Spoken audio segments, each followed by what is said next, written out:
Hey guys, एनुबाकुतो के इस Hindi explanation video में आपका स्वागत है। तो ब्लीच के लास्ट सीजन में हमने देखा था कि कैसे योच अपने कुछ खास आदमियों के साथ पहुंच चुका है सोल किंग के पास, जहां वो अपने मिशन को पूरा करना चाहता है। वहीं दूसरी तरफ रॉयल गार्ड यानी कि स्क्वाड 0 उन्हें रोकने में लगे थे, जहां पर अब वो थोड़े से ओवर पावर्ड हो गए थे क्योंकि कुंसीस की पावर थोड़ी सी ज्यादा थी उनसे, और इसीलिए स्टोरी यहीं से कंटिन्यू होती है।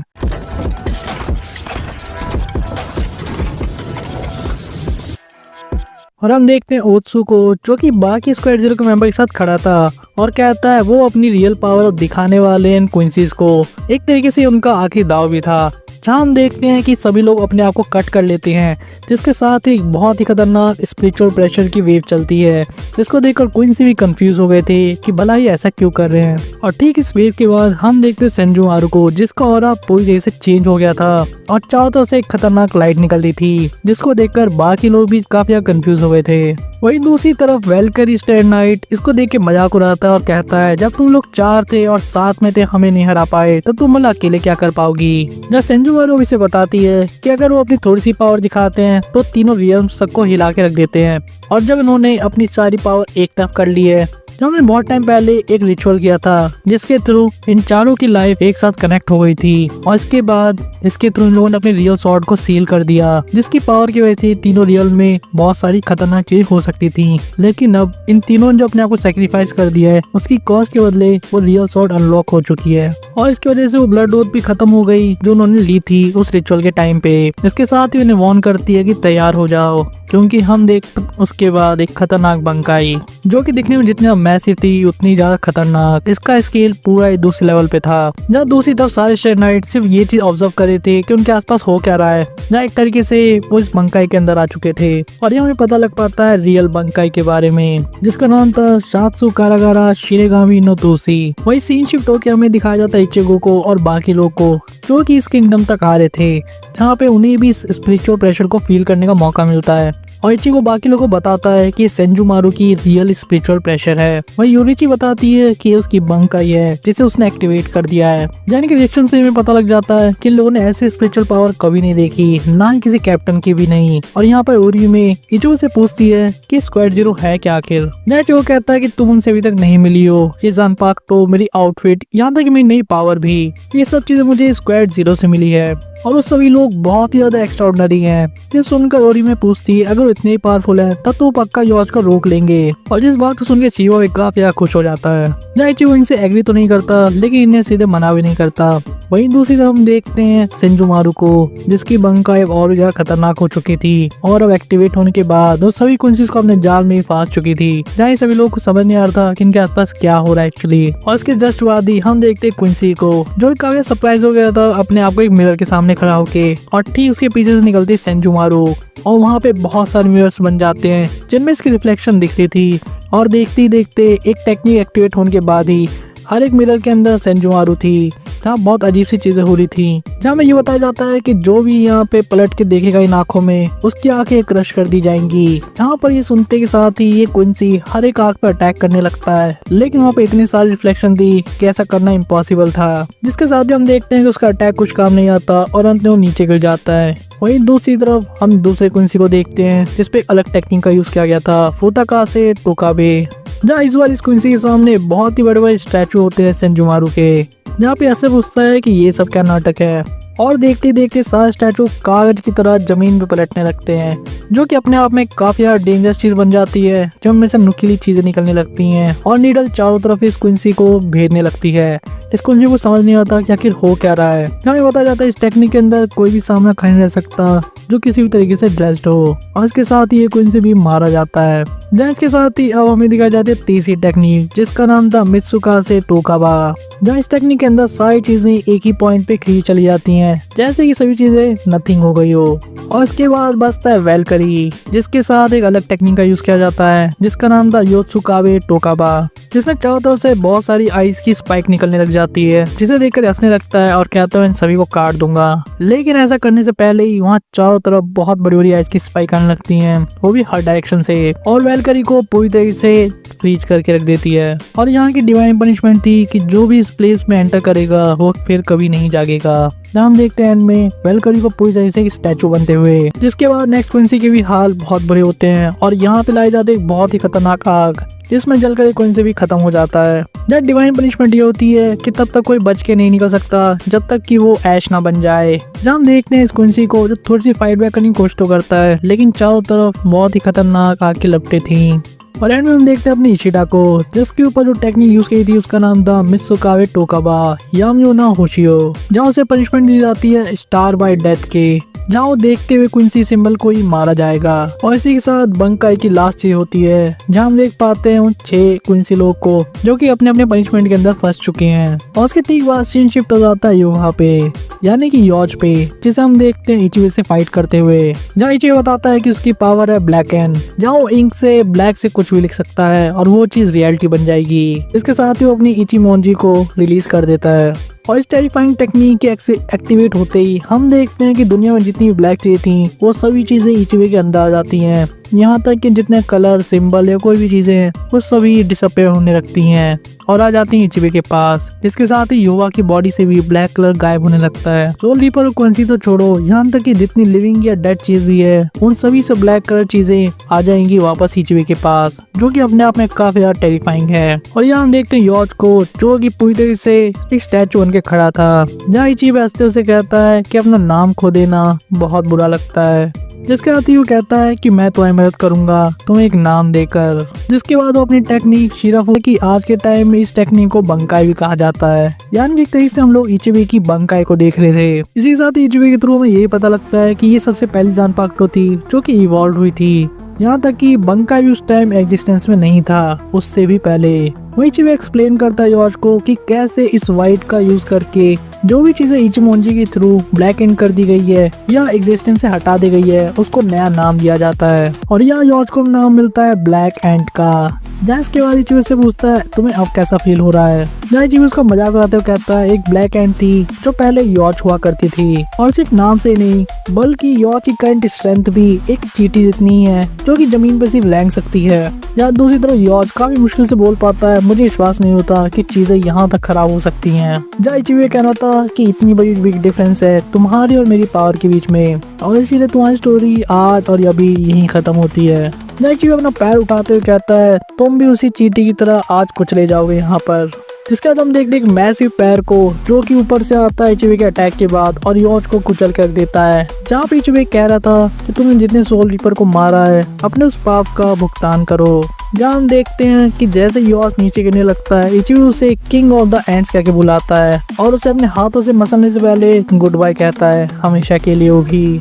इसके ठीक बाद वो अपने मैसिव हाथों का यूज करके योज को कुचल के रख देता है और हम देखते हैं एक ब्लैक योज को जिसकी कोई एग्जिस्टेंस नहीं थी, जिसका नाम था ब्लैक एंट, नीचे गिरते हुए। वहीं दूसरी तरफ योज जो नीचे गिर रहा था तभी एक बहुत ही अनएक्सपेक्टेड सी चीज होती है, जब अपनी दोनों आंखें खोल लेता है ये कहते हुए मैंने कभी सोचा नहीं था कि अपनी बंद आंखों से भी मैं इतने दूर तक फ्यूचर में देख सकता हूँ। जिसके साथ ही हम काफी वियर्ड चीज देखते हैं जहाँ पे योज की एक सिंगल प्यूपिल चेंज जाती है 2 में और को रिगेन करने में। और ज्यादातर तो योज अपनी आंख बंद करके फाइट करता है, लेकिन इसका ये मतलब नहीं है कि वो अपने दुश्मन को अंडरएस्टिमेट कर दे। जिसके साथ ही हम देखते हैं एक तरह तो योज वापस से अपने आप को ठीक कर लिया था और इचिबे की बंकाई को अंडू कर दिया था। वहीं दूसरी तरफ हम देखते हैं इन लोग को जिनके ऊपर से बंकाई के सारे इफेक्ट हटने लगे थे। और भी आगे एक्सप्लेन करता है कि कैसे 9 साल पहले योज ने अपनी उस आंखों की पावर को यूज किया था जब उसे पावर नहीं मिली थी, क्योंकि इसकी वजह से वो अपने पावर के ऊपर कंट्रोल भी हो सकता था। लेकिन जब उसने अपनी आंखें खोली और अब प्रेजेंट में उसे अपनी ट्रू पावर वापस से मिल चुकी है। जहाँ देखते हैं इचिबे को जो कि अटैक करता है, लेकिन योज उसमें से इतने आराम से पास हो जाता है जैसे कि इचिबे का अटैक कुछ था ही नहीं। और यहाँ पे बहुत सरप्राइजिंग चीज पता लगती है कि योज फ्यूचर को देख सकता है और वो पहले से जानता है कि क्या होने वाला है।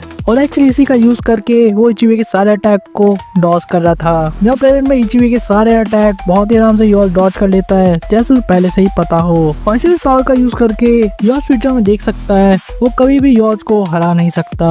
और सिर्फ इतना ही नहीं, यहाँ पे योज को अपनी पूरी पावर मिल चुकी थी, जिसमें एक बहुत ही खास पावर थी जिसका नाम था ए, जो कि कुंसी के क्वीन को ही सूट करती है। जैसे हमें पता है सारे स्टेट नाइट का एक निकनेम होता है जो कि इंग्लिश के अल्फाबेट से रिलेटेड है, और यहाँ पे योज बताता है ए का मतलब, जो कि था एलमाइटी। वही दूसरी तरफ हम देखते इशिडा को भी, जो कि आजाद हो चुका था सेंजुमारू के बंकाई से।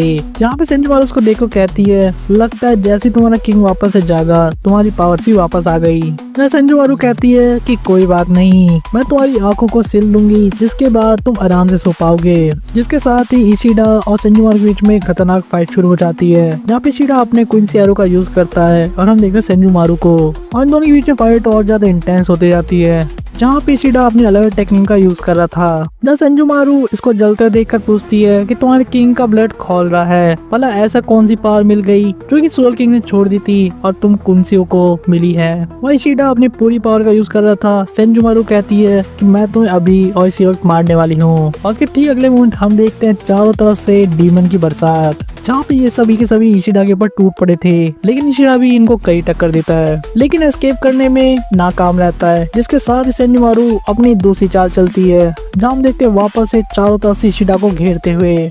सेंजुमारू ने वापस से इशिडा को पकड़ लिया था और उसके ठीक सामने आ जाती है, लेकिन उसे एक चीज कहती है कि मुझे तुम मयूरी जैसा मत समझना, मेरे अंदर कोई भी इंटरेस्ट नहीं है किसी की डेड बॉडी को पढ़ने में या उन्हें मरने के बाद टॉर्चर करने में। यहाँ तक कि सेंजुमारू ये भी कहती है अगर तुम इंसान दुनिया में छुपे रहते तो तुम्हारे साथ इतना बुरा नहीं होता। जिसके साथ ही हम देखते हैं उसके हाथ को, जिसके पास एक बहुत ही नुकीली सी नेडल थी, जिसके जस्ट बाद हम सेंजुमारू को नेडल को इशिडा के ऊपर यूज करते देखते हैं, जो कहती है कि तुम्हें थोड़ा सा दर्द होने वाला है। और जैसे उसकी पहली ब्लड की ड्रॉप जमीन पे गिरती है, वहाँ भी सब कुछ व्हाइट हो जाता है। वहीं दूसरी तरफ वापस से योज को दिखाया जाता है, जो कि इचिबी से बोलता है कि मैं मरा क्यों नहीं, और मैं तुम्हारे पावर से कैसे बच गया, और तुमको यहाँ पे हारे जाओगे। तुम्हारे दिमाग में जरूर यही बातें चल रही होंगी।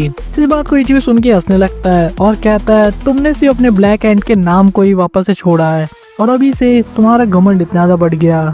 और इसी तरह इचिबी वापस इसे कहता है कि योज नाम का व्यक्ति पहले रहता था, लेकिन तुम अब मुझे कैसे डिफीट करने वाले हो भला, और इससे क्या फर्क पड़ता है कि तुम फ्यूचर देख सकते हो। क्या तुम भूल गए कि सारा ब्लैक मटेरियल जो तुम्हारे अंदर है वो मेरा है। जिसके साथ ही हम देखते हो आसपास पूरी तरीके से अंधकार फैल जाता है और इचिबी और भी ज्यादा खतरनाक दिखने लगता है। इचिबी एक सॉन्ग गा रहा था, जिसके साथ ही अपने हाथ में कुछ अलग सी टेक्निक की वजह से कुछ अजीब सा ब्लैक कलर का बवंडर तैयार करता है, जो एकदम से एक प्लेट में चेंज हो जाती है, और हम देखते हैं सारे ब्लैक इंक को उसमें गिरते हुए।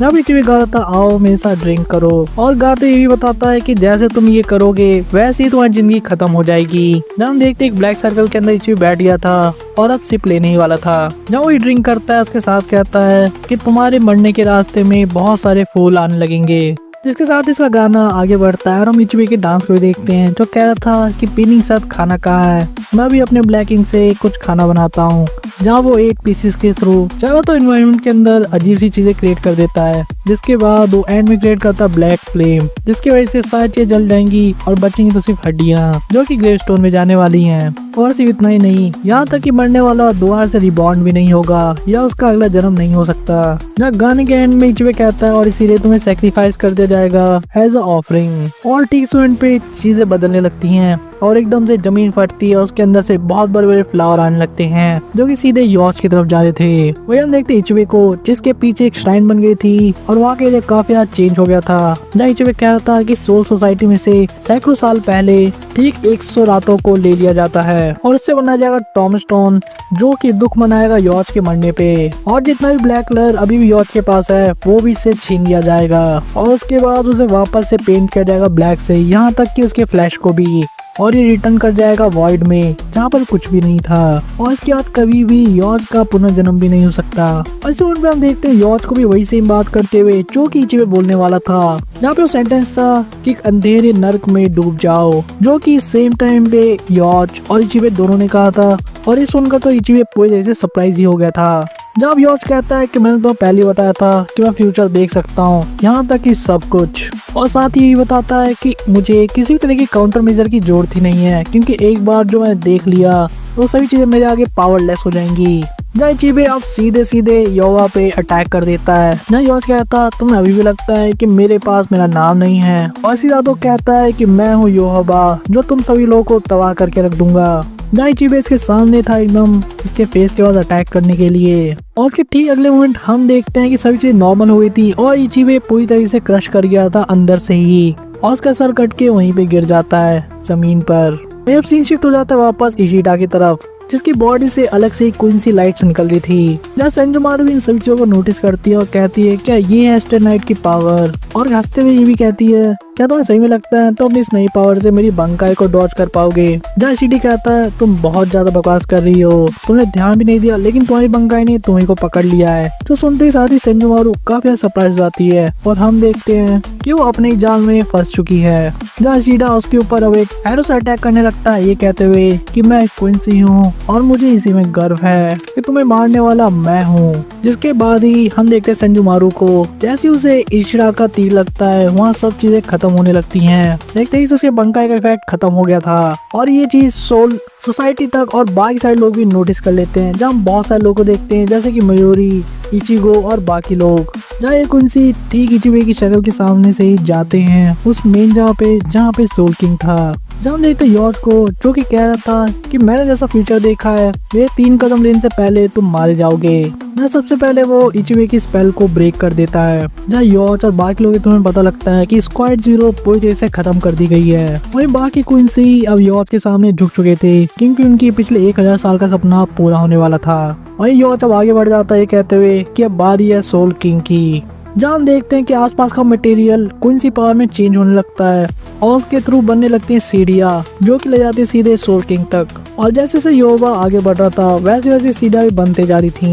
जहाँ योच को पास्ट की सारी चीजें याद आ रही थी और हमें फ्लैशबैक में दिखाया जाता है एक बच्चा जो कि योवा था जिसे क्वींसी से पावर मिली थी। जहाँ कैसे उनके साथ कितना गलत हुआ था पास्ट में, और उसमें इचिबे का भी हाथ था। वहीं पे जो होली वॉर हुई थी जिसके अंदर सारे प्रेपरेटर को मारा गया था। जहाँ पर हम यंग योच को भी देख पाते हैं और कैसे उस टाइम के जो इवेंट्स हुए थे उन सभी के फ्लैशबैक धीरे धीरे योच को याद आ रहे थे। कैसे गोटी 13 ने इन लोगों की हाथ खराब कर दी थी और इतने सारे क्वींसी को स्लॉटर कर दिया था। और योवा का बस यही कहना था कि जो चीजें 1000 साल पहले चालू हुई थी वो खत्म होंगी सोल किंग की डेथ के साथ। जब योवा कह रहा था इचिबे क्या तुम मेरे पैरों के कदम सुन सकते हो या नहीं, क्योंकि ये आवाज कोई मामूली नहीं है बल्कि वो घंटी है जो कि मौत की है, उस राजा की जो कि तीनों जीवन पे राज किया करता था। और इसके ठीक बाद हमें दिखाया जाता है इचिगो और उसकी टीम को जो कि पहुंच चुके थे सोल किंग के पैलेस में, जिनके ठीक सामने पड़ा था इचिबे का सर। और तब इचिगो को दिमाग में एक आवाज सुनाई देती है। जहाँ नोटिस करता है ये इचिबे की आवाज थी।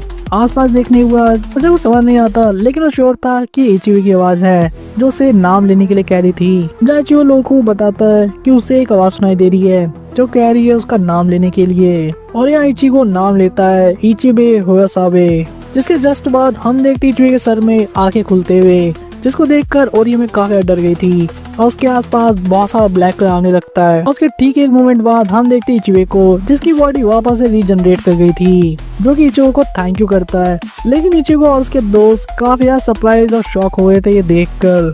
जरूरत नहीं है, बस उसे ऐसा करने से रोक दो कुछ समय के लिए। वो सोल किंग ही है जो सारी दुनिया को एक साथ बनाए रखते हैं, उनके अंदर का बैलेंस। जब इचिगो की फैमिली, उसके फ्रेंड्स और बाकी लोगों को भी देखते हैं। इचिगो बता रहा होता है कैसे इंसानी दुनिया यानी कि ह्यूमन वर्ल्ड, ह्यूकोमुंडो जहाँ पे असुर रहते हैं, और साथ ही सोल वर्ल्ड भी, सभी चीजें कोलैप्स कर जाएंगी और खत्म हो जाएंगी अगर सोल किंग मर जाता है। और लास्ट में इचिगो बस इतना कहता है मैं तुमसे माफी मांगना चाहता हूँ कि ये मिशन मैं तुम्हें दे रहा हूँ, लेकिन अब तुम ही हो जो सोल किंग को प्रोटेक्ट कर सकते हो। जिसके हम सभी को सोल किंग की तरफ जाते हुए देखते हैं। वही सीन शिफ्ट होकर पहली बार दिखाता है हमारे नए कैप्टन 13 को, जो कि यामामोटो के बाद पहली बार कैप्टन बना है, जो और कोई नहीं बल्कि सामने था सोसुके आइजन के। वहीं दूसरी तरफ इचिगो भी अपने साथी की तरफ बहुत ही जल्दी जाने की कोशिश कर रहा था सोल किंग के पास। और ठीक इसी मोमेंट पे हम देखते हैं योच को जिसने अपनी स्वॉर्ड आर पार कर दी थी सोल किंग के। जहाँ बस इतना ही कहता है मेरे पिताजी जिन्होंने पहले से सारा भविष्य देख रखा था, अब सोने का समय आ गया है। सोल किंग के मर्डर के साथ ही आज के एक्सप्रेशन वीडियो को यहीं पे खत्म करते हैं। अगर आपको ब्लीच के एक्सप्रेशन वीडियो आगे भी चाहिए तो हमें कमेंट करके बता सकते हैं। इसी के साथ अगर आपको वीडियो पसंद आई हो, इस वीडियो को लाइक कर सकते हैं, चैनल को सब्सक्राइब कर सकते हैं, हमारी दूसरी वीडियोस को चेक कर सकते हैं और आने वाली वीडियो में आपको पता लगेगा क्या इचिगो योगा को रोक पाएगा या नहीं, और क्या बाकी लोग उसकी हेल्प भी कर सकते हैं या नहीं, और अब क्योंकि सोल किंग मर चुके हैं तो अब तीनों वर्ल्ड का क्या होगा, क्या सब कुछ कोलैप्स हो जाएगा या फिर इचिगो तीनों वर्ल्ड को बचा पाएगा या नहीं। तो सभी चीज जानने के लिए हमारे नेक्स्ट वीडियो का वेट करें। तब तक के लिए बाय गाइस।